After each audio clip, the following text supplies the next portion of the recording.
week 10 of the fantasy basketball season. Here's a few forwards I looked at this week. The first forward, Dillon Brooks of the Houston Rockets. So Dillon Brooks, it's been a good season for him with this Rocket team. 13.9 points a game, 4 rebounds, 1.6 assists, 2.3 threes, and 42% from the field. But the last 2 weeks, he's taken his scoring to another level, 25 a game, 5.7 rebounds, 1.3 assists, 1.3 steals, 4.3 threes a game, and 50% from the field. So he's hit a hot streak, especially shooting the 3-ball, is Dillon Brooks. I know he missed games from December 23rd to the 27th, 3 games he missed. But before that, he was on a tear when he returned in last night's ball game, where he had a big game once again with 5 threes. So December 19th versus the Pelicans, 26 points, 7 boards, 2 assists, a steal, 6 threes, 62% from the field. December 22nd at the Raptors, 27 points, 6 boards, 2 assists, 3 steals, 2 threes, 50% from the field. And December 29th versus the Heat, 22 points, 4 boards, a block, 5 threes, 40% from the field. To Dillon Brooks, he's playing big minutes. Obviously, he was a big free agent signing a couple years ago from Memphis here to the Houston Rockets. And this Rocket team, they've been playing good basketball this season. And Dillon Brooks is definitely been a big part of it. And like I said, he's going out there and he's putting up points and making plays. And right now, especially his 3-point shooting has been elite. And he's available in tons of fantasy leagues at 79%. The next forward, DeAndre Hunter of the Atlanta Hawks. So DeAndre Hunter, it's been a solid season. Once again, one of the better scoring forwards in the league, I believe, is Hunter. But obviously, injuries have always been a concern throughout his NBA career. So available right now in 51% of fantasy leagues. So most likely, last chance phone is to go out there and get him 20.6 points a game, 4.1 rebounds, 1.3 assists, 2.8 threes a game, and 50% from the field. But the last couple weeks, he's even bumped it up more, 24.2 points a game, 4.3 rebounds, 1.3 assists, 2.8 threes, and 58% from the field. So Hunter, it's been a breakout season, going from 15 points a game to 20 so far in about 30 games this year. And he's playing great basketball. December 26th versus the Bulls, 25 points, 6 boards, an assist, a steal, a block, 3 threes, 42% from the field. December 28th versus the Heat, 26 points, 5 boards, 2 assists, a block, 4 threes, 57% from the field. Then December 29th at the Raptors, 22 points, 3 boards, 2 assists, 3 steals, 2 threes, 72% from the field. So he's scoring the basketball. His rebound numbers have been good, and his field goal percentage and 3-point shooting has been good. So right now, Hunter, he's been a 4 or 5 category type of player, especially over the last couple weeks. And like I said, this is most likely the last opportunity for owners to go out there and get him. Only available in 51% of fantasy leagues. Next forwards, Alex Sarr of the Washington Wizards. The Sarr out there in 54% of fantasy leagues. And I believe this Wizard team, just like the Brooklyn Nets we've seen over the last few weeks, are going to start trading some players off. Jordan Poole, possibly Kyle Kuzma, possibly as well Jonas Valanciunas. So now we open up some playing time for the youngsters.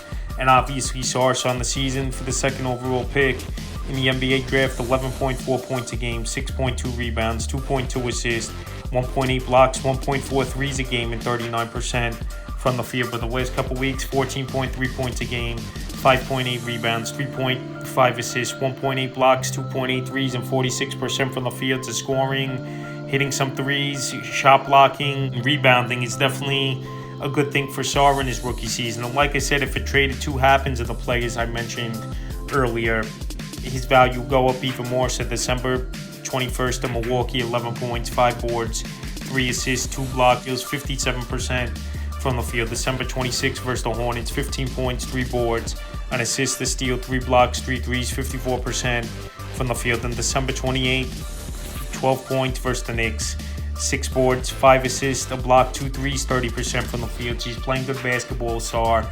Obviously, you want to see the field goal percentage go up and the efficiency from the field and scoring a little bit more.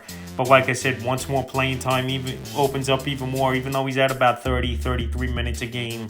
So I think the value goes up, and especially in the second half of the season where the rookie gets more comfortable in the NBA and picks up the playbook even more. So right now, Sarr is definitely an ad.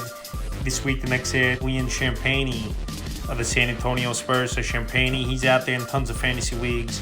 Right now, it's 74% on the season for Champagnie, 12.2 points a game, 4.8 rebounds, 1.4 assists, 2.5 threes, 43% from the field. Then the last couple weeks, numbers have dropped a little bit, 9.5 a game 3.3 boards and assists, a steal, 2.7 threes, and 44% from the field. His minutes have been sporadic on and off is Champagnie, but still someone who's been solid for the most part for the San Antonio Spurs team. December 25th at the Knicks, 9 points, 2 boards, an assist, 3 threes, 42% from the field. December 27th at the Nets, 18 points, 2 boards, an assist, 2 steals, 5 threes, 66% from the field. And then December 29th, he put in a stinker at the Minnesota Timberwolves. No points, a rebound, an assist, a steal, a block in that ball game. Only played 11 minutes at Champagnie. He's been solid for the most part this season. Scoring, 3-point shooting, he's going to bring fantasy owners, but he's definitely a deeper league, Ed, in my opinion. Like I said, so if you need someone in deeper leagues who could give you some scoring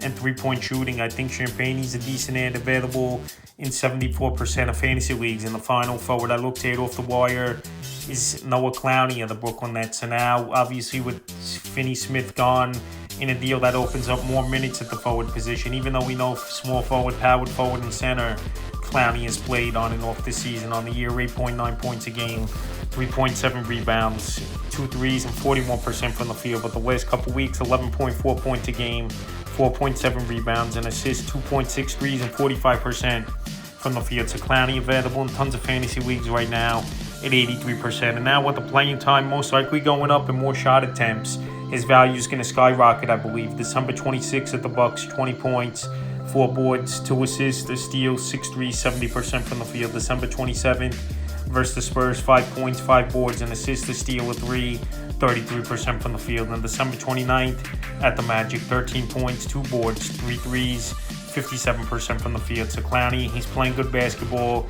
over the last few weeks. This trade opens it up even more, I believe, for him in this Brooklyn Net lineup, and definitely someone I would give an ad, because this Net team, we know they're going nowhere. They traded Schroeder a couple weeks ago, traded Finney Smith, traded Shake Milton. That's just more times for Clowney and the young players on this team. So that's a few forwards I look to add this week for week 10 of the basketball season.